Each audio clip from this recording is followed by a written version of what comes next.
The AI world just went wild. Apple is bringing Siri to life as a robot. In China, a machine is pollinating crops all on its own. A robot surgeon just completed a gallbladder operation without human hands. And in California, entire homes are being rebuilt by AI-driven construction crews. Robots are racing in Beijing, glasses are getting smarter, and this is only the beginning. For years, Siri was just that familiar voice on your iPhone, helpful sometimes, but often frustrating. Apple wants to change that forever. Their boldest idea yet? Turning Siri into a living, moving robot. Imagine a Pixar-style desk lamp that swivels its head, follows you around, and even dances to your music. Leaks suggest Apple is testing prototypes where Siri appears as an animated face, sometimes a bouncing Finder icon, other times a lifelike avatar that reacts in real time. If this project stays on track, by 2027 Siri may not just be a voice in your pocket, but a robot sitting in your living room. Of course, a robot is only as good as the brain running it, and Apple is building one from scratch. They call it LLM Siri, a system that works more like ChatGPT, but deeply tied to Apple's ecosystem. Instead of answering simple questions, this new Siri could hold entire conversations, manage your household, and even recognize family members by scanning faces. Picture this. Good evening, Ali. Your meeting is at 9. By the way, Sarah's show starts in 5 minutes. Want me to put it on? That's the future Apple is betting on. Investors are paying attention too. The moment these plans leaked, Apple's market value jumped by billions. Now let's leave the home and step onto the farm. In China, scientists just introduced gadget, a robot that pollinates crops on its own. Normally, pollination takes weeks of painstaking human effort, but gadget works non-stop, identifying flowers, moving between plants, and transferring pollen with near-perfect accuracy. In trials, it pollinated soybeans, one of the world's most important food crops. What once took entire teams of workers, this machine finishes in a fraction of the time. Scaled across large farms, gadget could help boost yields, cut costs, and maybe even become a weapon against world hunger. But here's the other side of the story. Advanced robots don't come cheap. Who will afford them, and what happens to farmers who rely on pollination work to survive? There are also questions about whether these robots will push genetically modified crops even further into the mainstream. The scientists behind gadget argue that the risks are worth it, because the bigger risk is global hunger. As one project leader said, this isn't about replacing workers, it's about making sure humanity has food tomorrow. From farms to hospitals, the next story is stunning. At Johns Hopkins University, an AI-powered robot just performed gallbladder surgery entirely on its own. The system, known as SRTH, doesn't just follow commands, it learns. Trained on thousands of hours of surgical footage, it can adapt to sudden changes like bleeding or unusual anatomy. In one trial,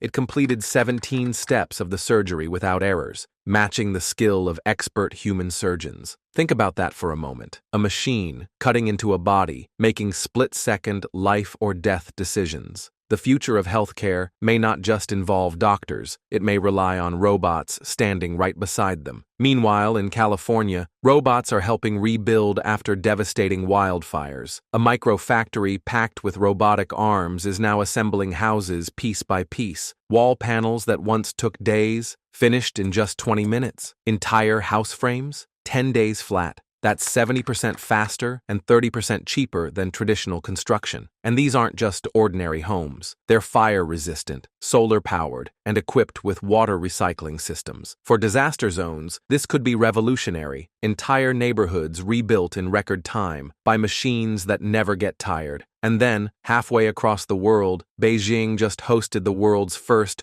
Robot Olympics. Over 500 humanoid robots from 16 countries gathered to sprint, play soccer, and even kickbox. The results? Hilarious and historic. Robots tripped over soccer balls, crashed into each other, and shuffled awkwardly like toddlers. But one stood out, the Unitree H1, which stunned the crowd by running 1,500 meters in just over 6 minutes. It's still far from human speed, but it shows just how far and how fast robots are improving. So why hold an Olympics for robots that can barely stay upright? Because it's the ultimate testing ground. China is betting billions on humanoid robotics, especially as its population grows older. These games let engineers push designs to their limits. Every stumble, every fall, every clumsy kick is data that helps build stronger, smarter machines.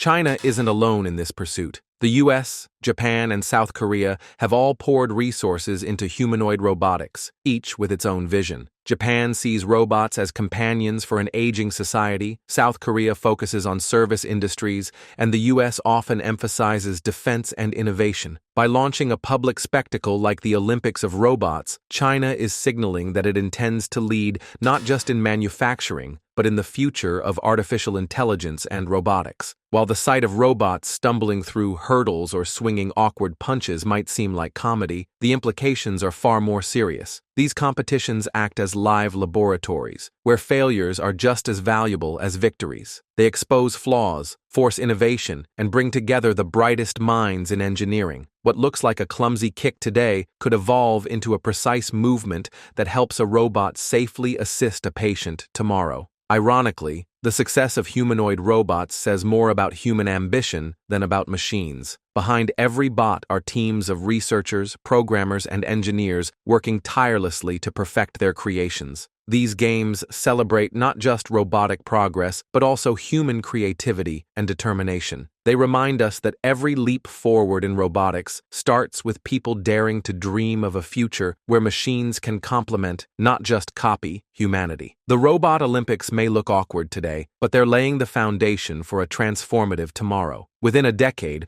robots might be delivering packages, teaching classrooms, or serving as first responders in dangerous environments. What we're watching now isn't just a competition, it's a preview of how machines will integrate into our daily lives. The clumsy steps of today are the building blocks of a robotic future that feels increasingly inevitable.